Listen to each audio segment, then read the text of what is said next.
Good morning, everyone. Good morning, Mrs. Davis. Foundation members, members of the faculty, students, administrators, and guests. For those of you who don't know me, my name is Kent Trickle, and I co-direct the Catherine program with my colleague, Lori Maida. On behalf of both of us, scholars, thank you for coming to the third installment of the Davis Scholars' final presentations of their community service projects. It has been and is now our pleasure to present the hard work of a group of students of whom we are extremely proud. This diverse group of Davis Scholars come from every corner of the earth: the United States, India, Thailand, Great Britain, Jamaica, France, Peru, Poland, Nigeria, South Korea, Jordan, Ecuador, Ghana, Paraguay, and Guatemala.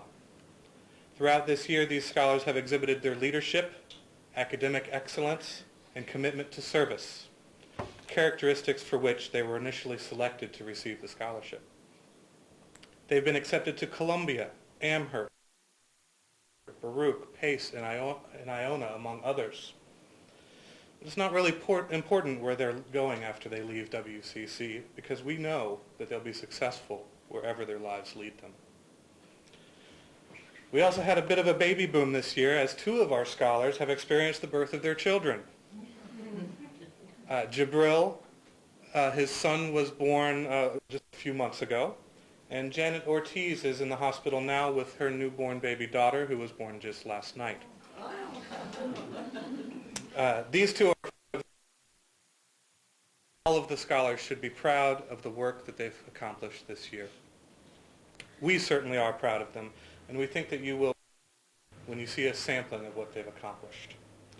We would like to thank you, Mrs. Davis, for giving us the opportunity to work with these extraordinary students. Generosity has helped them to grow into global citizens and community leaders who will shape the future of our world. Ladies and gentlemen, I present to you the 2009-2010 Catherine W. Davis Global Community Scholars.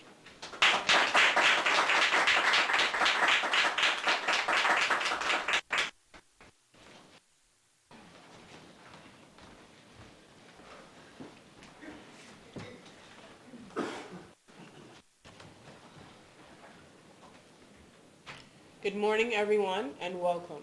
The name of our service project is Operation Get Fit and Stay Healthy. I am Javanna Brown. I am Elia Idafe. I am Elżbieta Garela. And another member of our group is Janet Ortiz, but as you heard before, she just gave birth to her baby girl last night.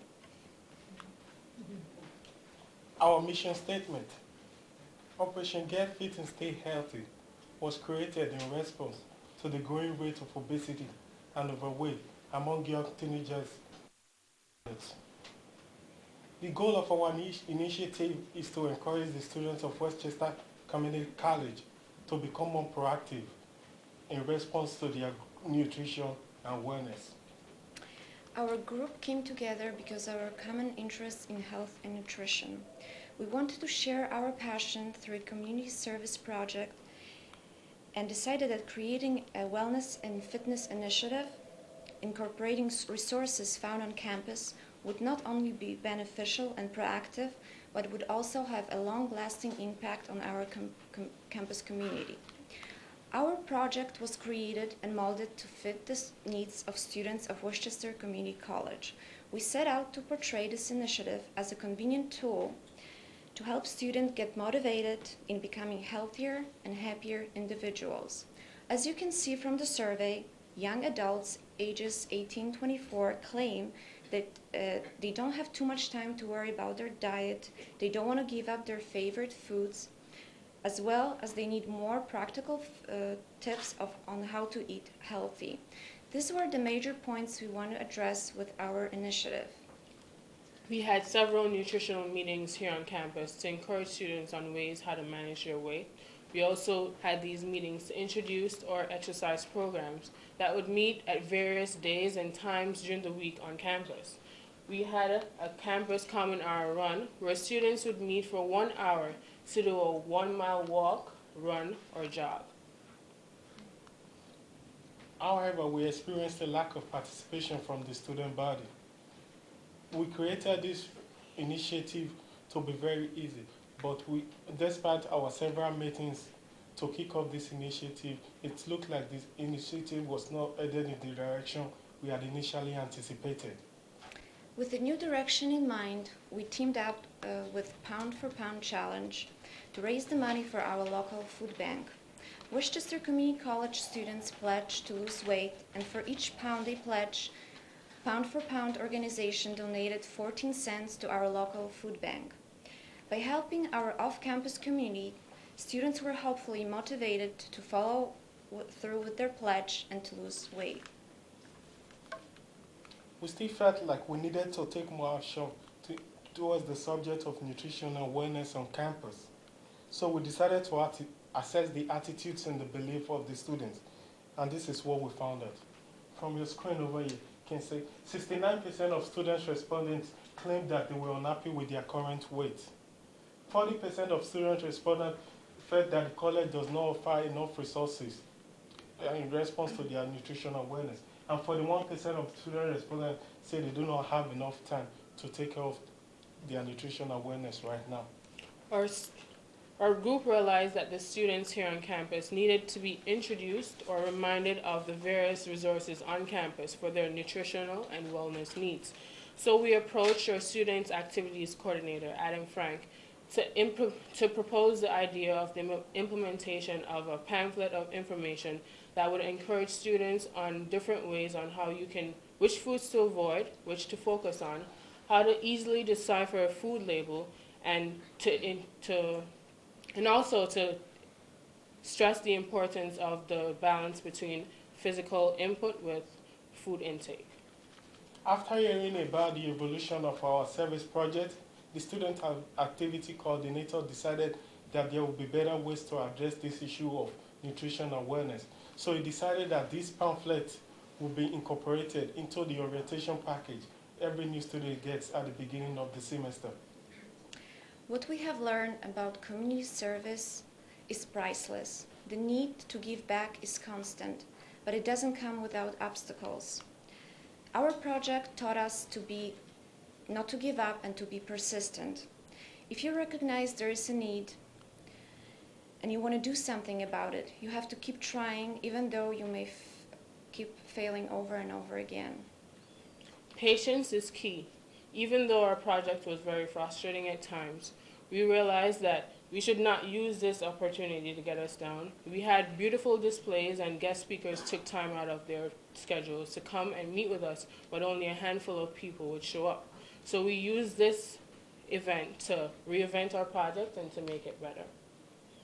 Operation Get Fit and Stay Healthy evolved because we had to listen to the needs and the wants of the student body here on campus. We had a beautiful idea in mind, but it wasn't what the students were ready for on campus. We had to listen to our peers and to each other. Working together is always challenging, but because of our collective drive to creating a ideal campus, we worked extremely well together, and we are grateful that we did it. Now our goal for Operation Get Fit and Stay Healthy is that it is only the beginning of healthier and happier campus filled with students not only motivated to achieve academically and to become productive members of our community, but also that the students of Westchester Community College will understand the importance and benefits from eating healthy and staying active and continue those practices long after they leave the campus. We would like to thank you, Mrs. Davis, for that great opportunity. Also, Professor Maida and Professor Trickle for their guidance. Thank you very much Thank you for very coming.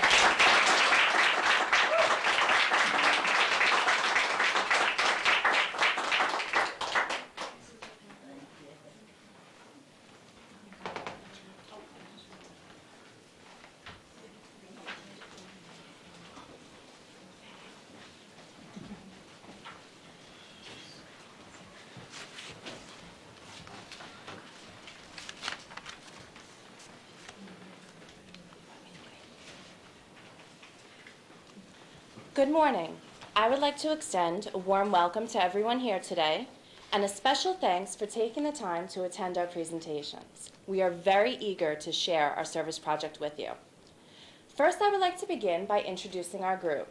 My name is Danielle Demopoulos. I am Gift Bamrungtham. I'm Caroline Fleba. And I'm Jessica Buck. When we convened as a group, there was one factor which united us, and that was a desire to work with children. We looked into after-school programs, children's hospitals, and daycares. Then we came across the Ronald McDonald House Charities. This charitable organization is dedicated to providing housing, emotional support, and daily assistance to families who are seeking hospital care for their child. Their focus is to remove the financial burden incurred in seeking a place to stay while providing the families with a home away from home. Little do we know that the charity in Valhalla had been destroyed in 2007. We were about to look for another service project when they explained the difficulty of their situation and their goal of reopening in October of 2010. As a group, we agreed that this was even bigger than we had originally planned for, a proposition that filled each one of us with a profound sense of purpose. I'm very proud to say that since last October, we have worked alongside this amazing charity, and our participation will be explained in detail later in the presentation. We are thrilled to report that the establishment will open in November of this year. Now, please allow me to explain our mission. Our aspiration was to assist in the restoration of this remarkable program through volunteer endeavors, clerical assistance, and the promotion of this commendable cause throughout our own neighborhoods, schools, and recreational facilities.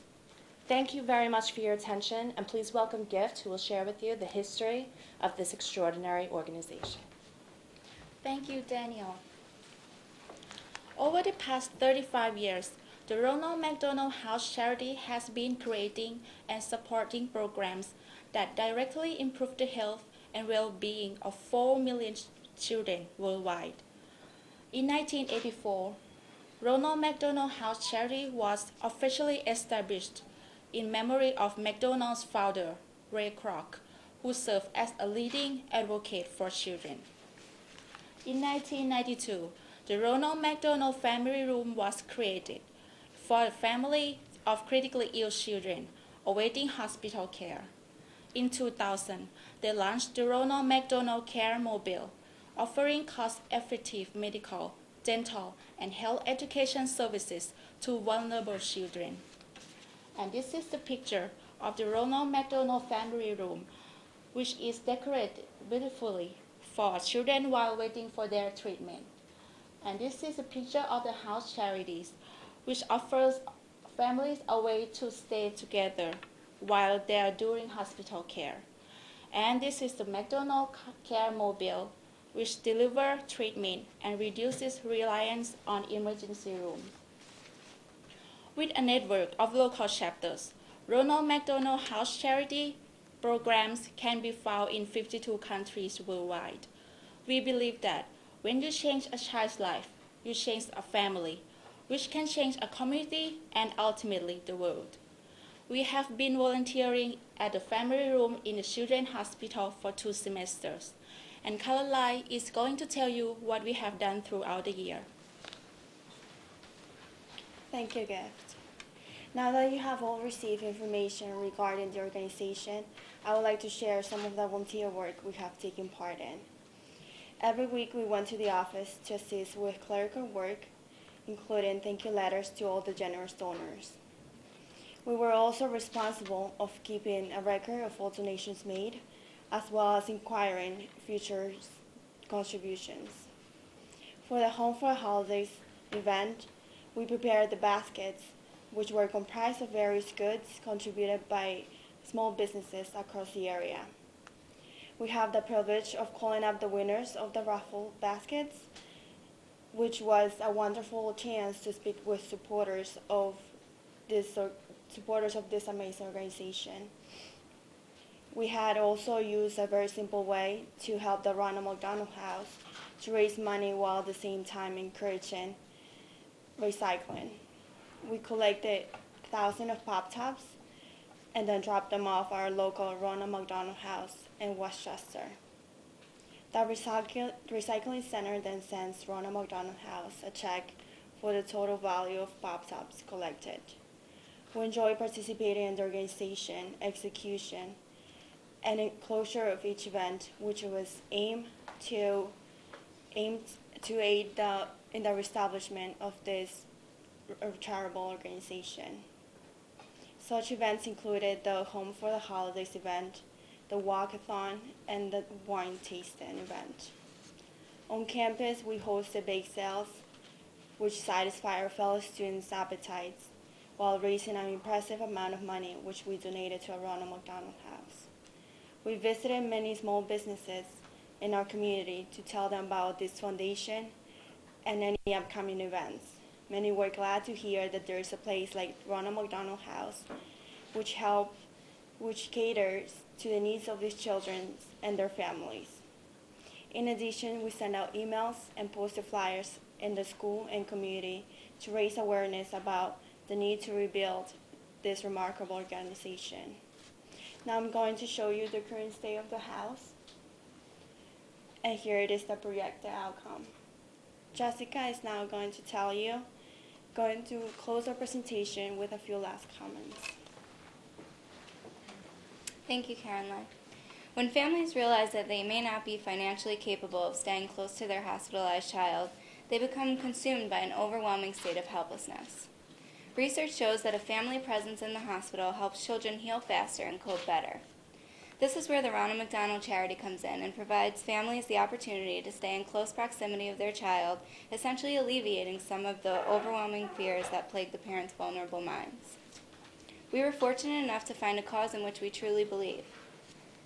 We have seen the difference we were able to make in the process of its reestablishment, and that is why we have encouraged so many others to participate and volunteer for the Ronald McDonald House. We will continue to do so and will return to next year's Davis Scholars to make them aware of this magnificent organization. Hopefully they, just as the many people we've informed, will be willing to commit to volunteering, donating, and raising awareness as well. We are all anxious for the day our local Ronald McDonald House reopens and are satisfied knowing that we have participated in this reestablishment. You can visit www.rmhc.org to find out more or to see what you could do to help. We would like to thank Mrs. Davis for allowing us the opportunity to give back and for providing each one of us with an experience which can never be forgotten. We would also like to thank Professor Trickle and Professor Maida for their encouragement and leadership. We thank you all for giving us the chance to explore our communities in search of a service project to later uncover one which has enlightened and inspired our hearts and minds. Thank you.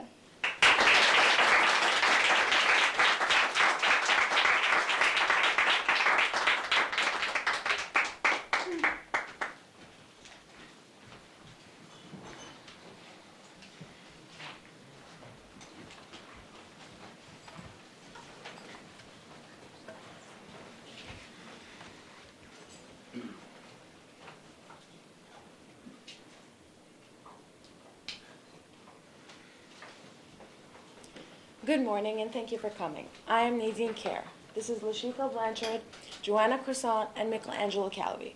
We had a great deal of fun working together on this project and would like to tell you why we chose to produce a public service announcement video representing Westchester Community College the way we as students perceive it. Our mission is to raise awareness of the opportunities that a higher education offers.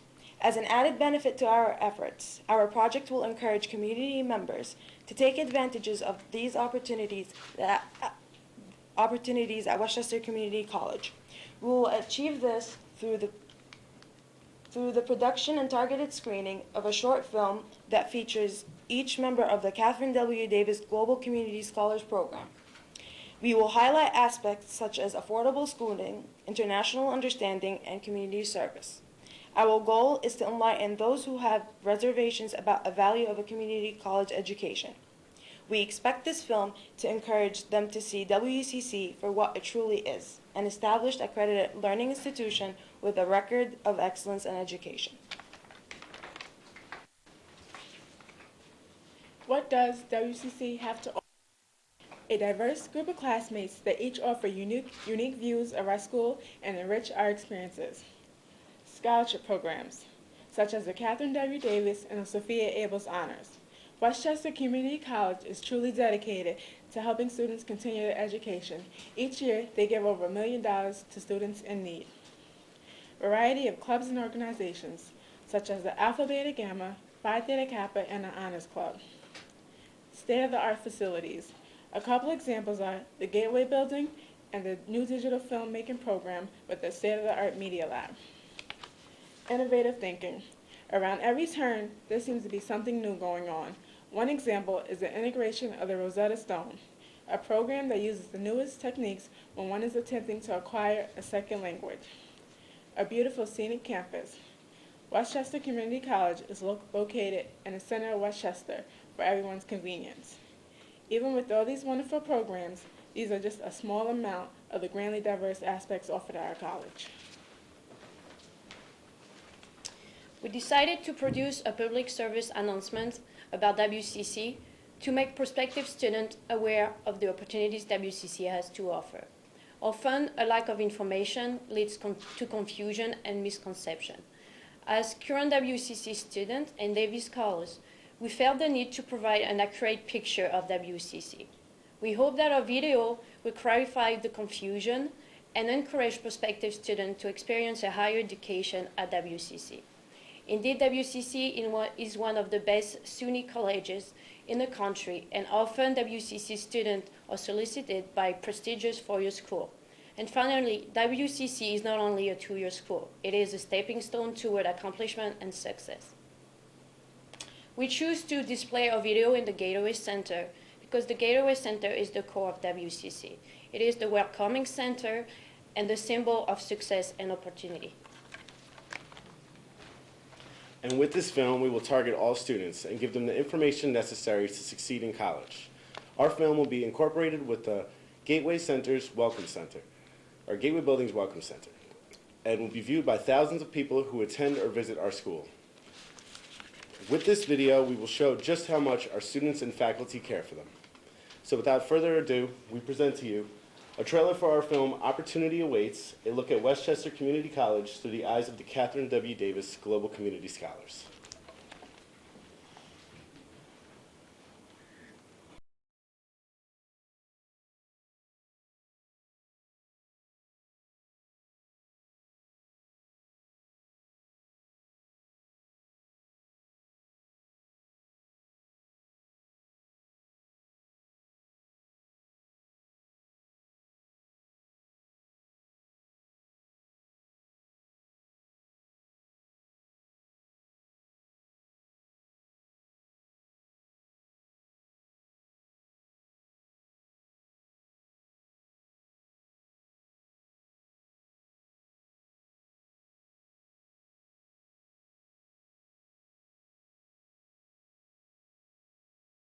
That one of the biggest strengths of the college that I have seen since I've been here is its diversity.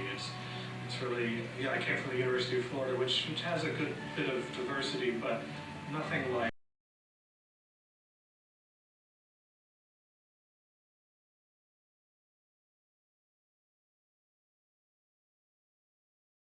Through a series of interviews with students, we have made a video for current and prospective students to better acclimate them to an educational environment.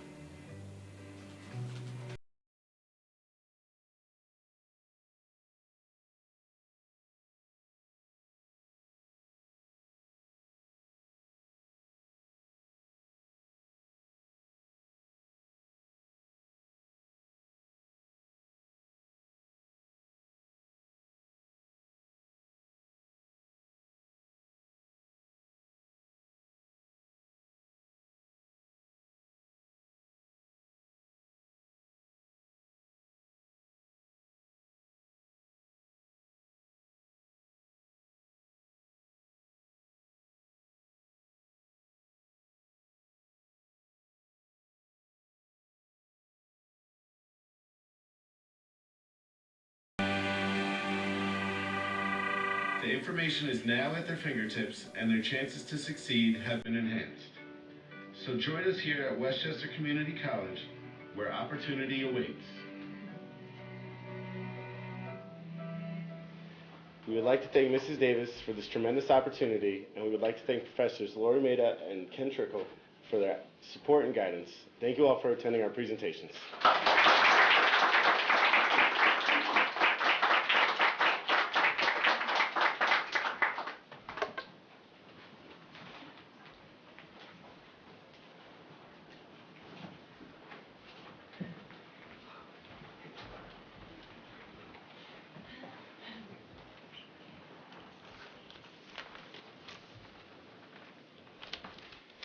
Good morning, everyone. My name is Michelle Rafferty, and I would like to introduce my group.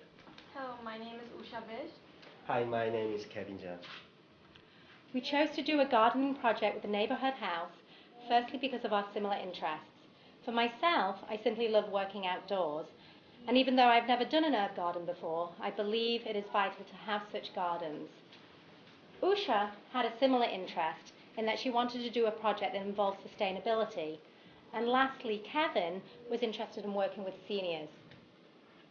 It was thus that we decided to create a garden in a senior centre involving sustainable practices. Our vision of empowering the seniors at the neighborhood house was quickly becoming a reality. The first thing we did was to look for the most effective way of implementing our plan. We gathered the needed tools and selected best materials. In building the garden bed, we selected the wood called Philippine mahogany, which is considered one of the best wood for this particular job. Our next challenge was building a timeline in which to complete each step. We made it our goal to make this project as green as possible.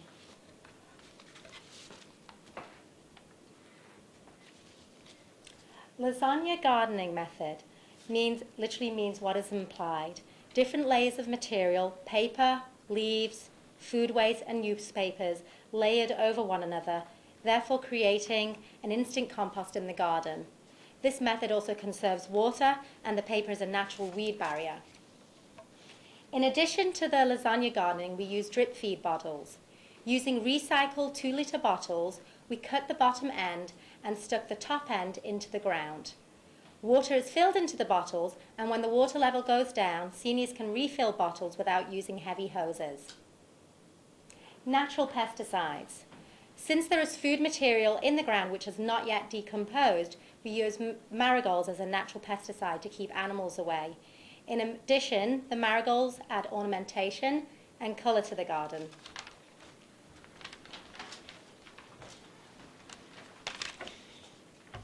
To backtrack, we decided to grow from seed, and also we bought seedlings. We had originally decided to grow only herbs. However, the seniors suggested that we grow some vegetables. It was important to involve the seniors, so we listened to their request and their advice on how to grow the plants. Studies show that growing plants has great physical and mental healing properties. Gardening is a physical activity which is very beneficial. And secondly, it creates an atmosphere of cooperation and friendliness. This project presented a special challenge to us because we did not know how to garden. We gained valuable knowledge and experience by working on this project. We now know how to set up a garden, and we have also gained a new appreciation for the herbs that can be grown for various purposes. The seniors and neighborhood house will use that vegetables on special occasions such as cooking events. They took a picture of the garden and us for use in painting class as well. We feel that the environment and neighborhood house has been improved by our gardening project. We made this garden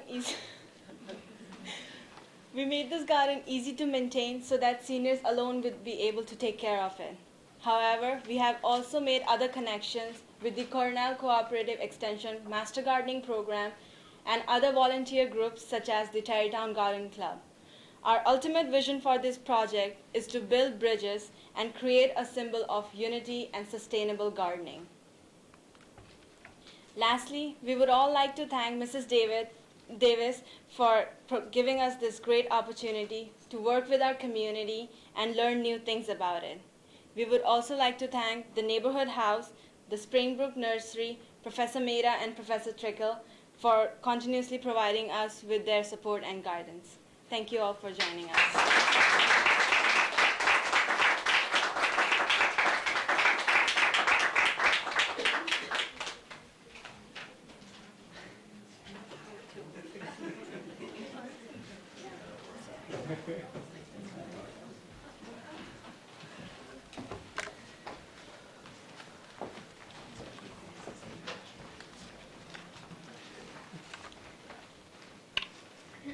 Good morning. I would like to present the Westchester Hispanic Community Empowerment Project. My name is Sandra Lojano.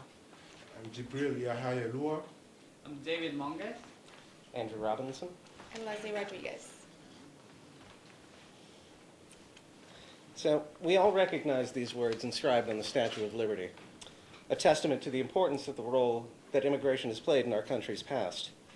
New York has a rich history of diversity and immigration, and as such, we all have a responsibility to help continue this tradition. As a nation comprised of immigrants, we must see that their struggles are, in fact, our own. Now, let us look at the most rapidly growing immigrant community. As of 2008, 14% of New York State's population is of Hispanic origin. By comparison, nearly a sixth of Westchester's population is of Hispanic origin. With these figures in mind, we see that Westchester must take a leadership role in helping newly arrived immigrants integrate successfully into American life. As you can see, this upward trend is only going to continue. Based on U.S. Census information, Westchester County's Hispanic population has nearly doubled in just the past 20 years. As an underrepresented portion of this population, the members of the Westchester Hispanic Community Empowerment Project feel it is necessary to make sure that these voices are heard. It is the goal of the Westchester Hispanic Community Empowerment Project to help foster understanding, tolerance, and mutual cooperation between the growing Hispanic community and the residents of Westchester County. This will be achieved by promoting a cooperative effort to acclimate and integrate newly arrived members of the Westchester Hispanic community to life here in the United States. Through our efforts, we will assist in empowering the Hispanic community by working side by side to help voice its concerns and ideas to the whole of Westchester County. In order to achieve this goal, we have begun a program with the cooperation of the Jacob Burns Film Center located in Pleasantville, New York. In this program, instructors and students work with members of the community in creating a yearly documentary to be screened by the Jacob Burns Film Center. This screening is the introduction to our program's focal point, a yearly dialogue with a panel discussion meant to air the ideas and concerns of the different communities to the rest of Westchester County. As an added benefit, by working with a number of organizations across Westchester, all of which are devoted to improving the plight of Hispanic immigrants, this program will help strengthen existing ties, providing a more tightly knit system of support services.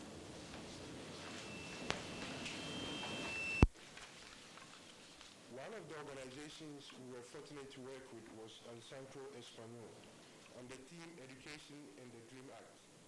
The mission of the organization is to strengthen Hispanic families by providing them with information about health, housing, employment, immigration, and translation services.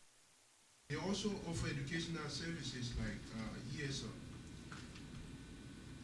Their goal is to create cross-cultural programs that will help the growing Hispanic community assimilate to their new culture and language, while at the same time maintaining and enriching their own. Our objective was to understand and address obstacles faced by immigrant students as they pursue higher education. We interviewed a student, Leslie, who narrated a journey from Guatemala to the US, the challenges she faced as a new immigrant, and the plans for the future.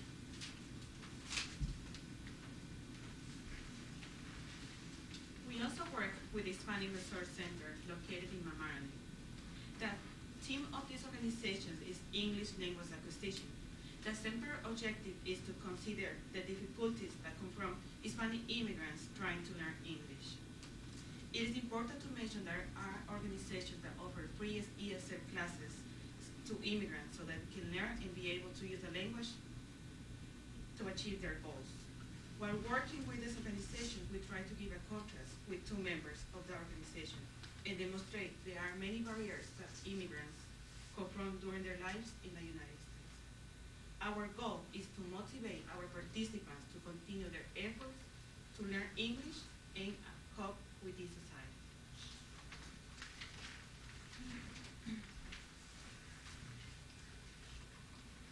Another organization we work with is Neighbors Link. Neighbors Link is a non-profit organization located in Mount Kisco, New York.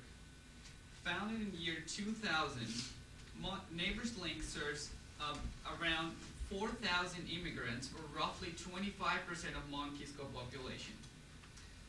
Neighbors Link's strategy is to educate, employ, and empower non-English speaking residents whose heritage has been rich in family and cultural traditions, but whose lives has been economically and educationally deprived.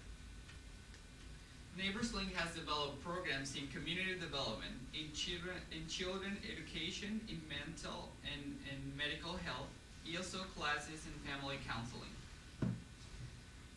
Recognizing the importance of family and integration, Neighbors Link has decided to focus on this central issue that connects all aspects of immigrants' lives.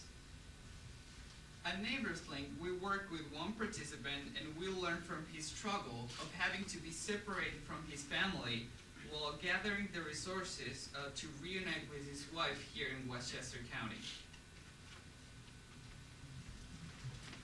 What binds us all together is our collective mission to empower, integrate, and educate different communities across Westchester County. The goal of our project is in essence to continue the creation of yearly films through the program run at the Jacob Burns Film Center. In the years to come, this program would be created by students of different grade levels, not limited to college. Likewise, our creators would organize a panel discussion to follow each of the screenings. Our hope is that this project reaches out to various communities in the county, not only the Hispanic community. The purpose of these films is to ease the transition of newly arrived immigrants to their current community, give people a fresh perspective on them, and help immigrant and non-immigrant community members acclimate to each other's views and concerns and work cooperatively to resolve them. Now, on May 26th, we will be holding the first annual screening, which will take place at the Jacob Burns Film Center. It will also be followed by a panel discussion regarding each one of the issues addressed within. Now, without further ado, we would like to present you with a trailer of our film.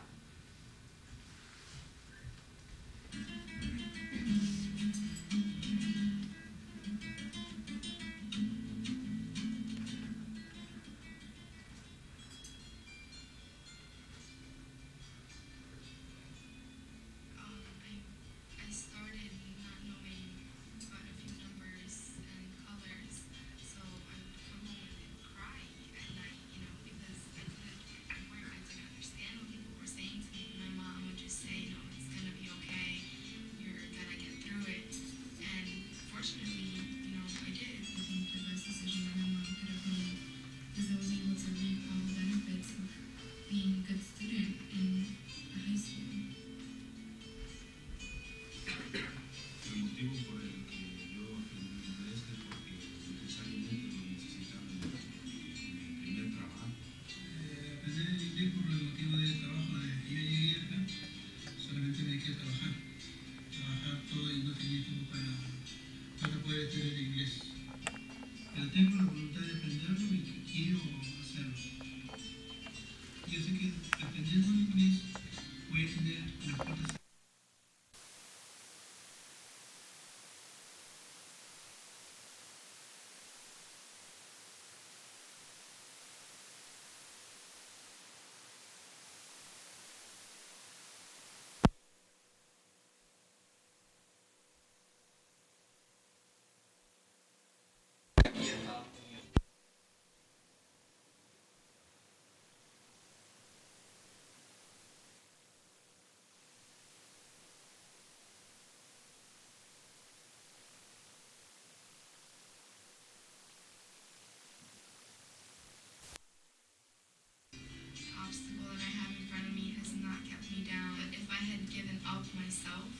don't think I would have accomplished all that I have.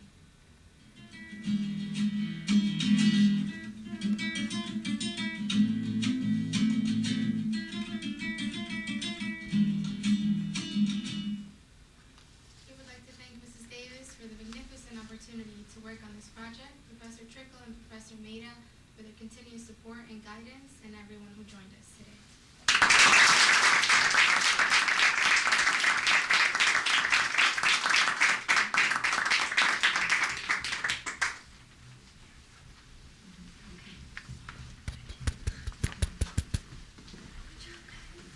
Thank you for coming, everyone. Please join us for a small reception after the